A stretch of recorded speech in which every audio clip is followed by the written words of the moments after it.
नमस्कार दोस्तों, share market के बारे में बात करते हैं, निवेश इन्वेस्टमेंट के बारे में बात करेंगे इन्फोसिस लिमिटेड के बारे में। इन्फोसिस आईटी सेक्टर की बड़ी कंपनी है, सर्विस देने वाली कंपनी है। स्टॉक प्राइस 1260 के आसपास है, तेजी देखने को मिली 5 से 6%। तो आगे की बात करते हैं, जो निवेशकों ने इसके ऊपर खरीदारी की होगी वो निवेशक वेट कर रहे होंगे शेयर प्राइस कब आए कब निकले। और जैसे कि आप जानते हैं कि भारी गिरावट देखने को मिली है पिछले 5-6 महीने के अंदर, पिछले 2 साल के अंदर। अब पिछले 2-3 ट्रेडिंग सेशन से थोड़ी बहुत बाइंग देखने को मिल रही, जबकि बाजार में गिरावट थी, अब थोड़ा रिकवर भी हुआ बाजार।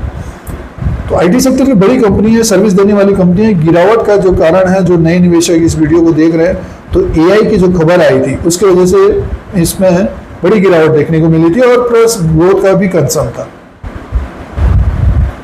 तो अब जो है कंपनियां पार्टनरशिप कर रही हैं एआई कंपनी उसके साथ, तो आगे आने वाले समय में प्रोजेक्ट मिलते हुए नजर आएंगे, तो रेवेन्यू और प्रॉफिट बढ़ेगा।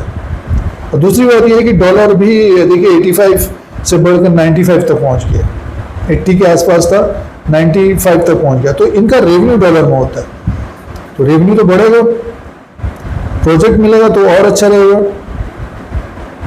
तो एआई से भी काम होगा और एम्प्लॉयज से भी काम होगा, तो ये मैनेजमेंट के ऊपर है। अब मैनेजमेंट देखिए, जब एआई की न्यूज़ आ रही थी, काफ़ी समय से एआई है, उससे पहले से मैनेजमेंट को ये बदलाव करना चाहिए था।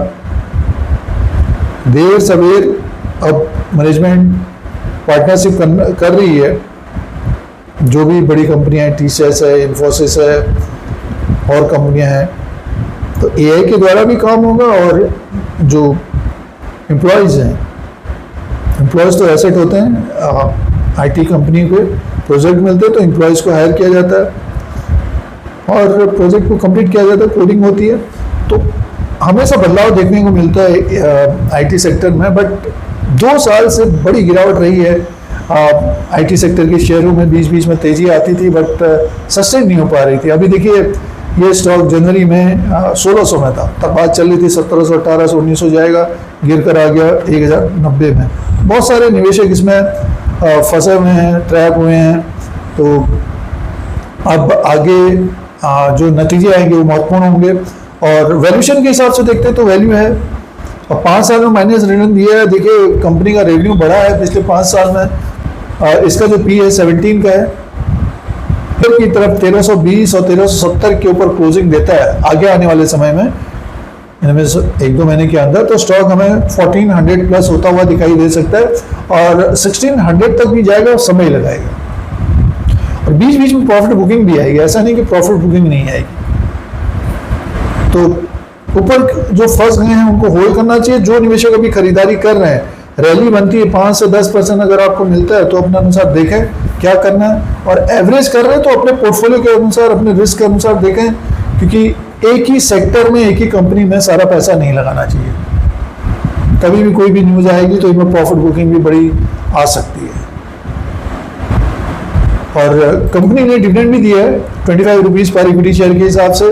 रिकॉर्ड डेट नज़दीक आ रही है, एग्जैक्ट नज़दीक आ रहा है 10 जून 2026। इससे पहले जो निवेशकों ने खरीदारी की होगी उनको 25 रुपये का डिविडेंड मिलेगा, और पेमेंट 25 जून 2026 तक पेमेंट भी हो जाएगा। तो एक फ़ायदा रहेगा। डिविडेंड से कमाई होती है आईटी सेक्टर के शेयर में, बट ये है कि स्टॉक भी बढ़ने चाहिए। अब रैली थोड़ी बहुत देखने को मिल रही है, पिछले 2-3 ट्रेडिंग सेशन से एक तेजी बनी है, वॉल्यूम थोड़े बहुत बढ़ते हुए नजर आ रहे हैं, और आगे और बढ़ता है शेयर तो फिर शॉर्ट कवरिंग भी नजर आ सकती है। तो ये कुछ पॉइंट्स हैं, आप अपना रिसर्च करें, उसी के अनुसार निवेश करें। किसी भी कंपनी में अपडेट्स को जानें, क्या न्यूज़ आ रही, खबर आ रही है कंपनी में। बट ये कि जो एआई का न्यूज़ आया तो उसके कारण भारी गिरावट थी, और कंपनियों को इससे पहले 1-2 साल पहले से ये एआई आएगा और बहुत सारी नौकरियां जाएंगी, तो कंपनियों को ये अडॉप्ट करना चाहिए, पार्टनरशिप करनी चाहिए, इन्वेस्टमेंट करना चाहिए था। बट ये कि नहीं हुआ, देर सवेर कंपनियां कर रही हैं, तो शेयरों में भी रिकवरी देखने को मिल सकती है। और इन्फोसिस लिमिटेड में आज 5 से 6% की तेज़ी है। तो अपना रिसर्च करें, और निवेश करने से पहले किसी भी कंपनी के बारे में जानकारी रखें। इस तरह के अपडेट के लिए धीरज सिंह स्टॉक मार्केट को सब्सक्राइब करें, लाइक करें, शेयर करें, कमेंट करें। धन्यवाद।